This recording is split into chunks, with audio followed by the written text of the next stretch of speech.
Colossus chapter 3 verse 10, At kayo'y nangagbihis ng bagong pagkatao na nagbabago sa kaalaman ayon sa larawan niyong lumalang sa Kanya.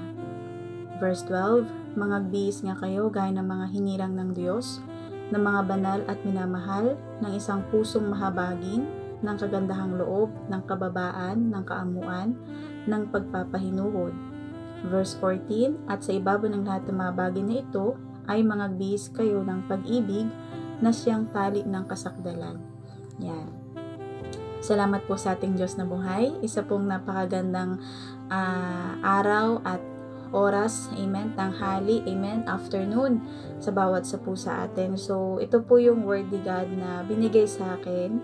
Amen po, nireveal niya sa akin and nais kong i-share sa inyo, amen, especially sa aking mga kasamahan sa Bible reading morning devotion every 6 a.m. Amen, every morning. And ito po yung maibigay kong insight doon po sa napag-aralan po namin I think last week dito po sa Colossus chapter 3 verse 10 and 12 and 14. So ito po yung aking share na sinabi po dito sa salita ng ating Panginoon na tinuturo po sa atin dito na tayo po ay mangagbihis ng bagong pagkatao. Sa buhay natin meron tayong isusuot sa buhay natin. Kung tayo po ay nagsusuot ng damit, sa buhay po natin, meron din po pala tayong kailangang isuot. And sabi dito, na nagbabago sa kaalaman ayon sa larawan niyong lumalang sa Kanya. Amen. Big sabihin, ang isusuot natin dito, isuot po natin yung bagong pagkatao na ibinigay sa atin ng Panginoon. Amen.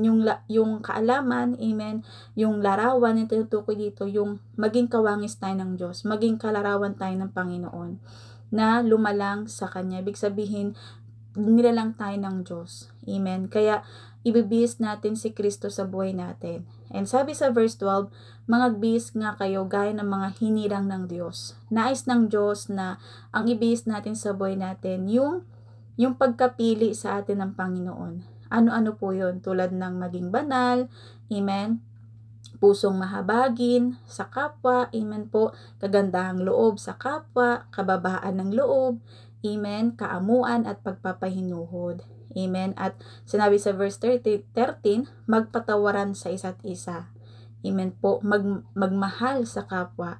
Amen po. Yan yung ibibihis natin sa buhay natin kasi yan po yung mga character na meron si Jesus. Dahil si Jesus ay nasa sayo na, dapat ito yung mga nabanggit, yung pagiging holy, yung pagiging mapagmahal sa kapwa, yung pagiging mapagkumbaba, yung pagiging kagandahang loob. Amen. Dapat yun ay isusuot natin sa buhay natin. At hindi natin huhubarin yun. Mananatili yun sa buhay natin na nakasuot. And then sabi sa verse 14, At sa ibabaw ng lahat ng mga bagay na ito, ay mangagbihis kayo ng pag-ibig na siyang tali ng kasakdalan. Yan, ang pinaka nais sa atin ng Diyos na isuot sa buhay natin na hindi natin dapat tatanggalin sa buhay natin, which is yung pag-ibig. Amen. Kasi napakahalaga sa Diyos ang pag-ibig.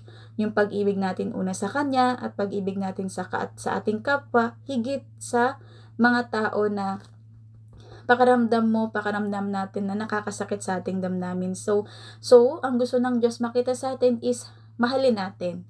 Amen. Pakitaan natin ang goodness. Amen po. At ito po yung nais ng Diyos na isuot natin sa buhay natin. Amen po. Yung pagiging holy, yung pagiging mapagmahal, pusong mahabagin, kagandahang loob. Amen. Magpatawaran sa isa't isa. Kaya, yan lang mga kapatid na i-share ko lang sa inyo na sa buhay natin, ito yung susuot natin. Wag nating tatanggalin to sa buhay natin kasi ito po yung mga karakter na meron si Jesus at gusto din ng Diyos na ganito din yung maging character natin, character mo. Amen, yung attitude na ipapakita mo una sa Diyos at una sa family mo. Amen, at maging sa kapwa mo. So, yun lamang mga kapatid, ito lang yung naibigay kong sharing doon po sa aming Bible Morning Devotion and nais ko rin i-share sa bawat isa sa atin. I hope na napagpala kayo sa Word ni God at patuloy na pagpapalain pa ni Lord sa mga message na ipagkakalob niya sa bawat isa. Once again, I love you po and mahal na mahal kayo ng Panginoon. Jesus loves us po and God bless us all.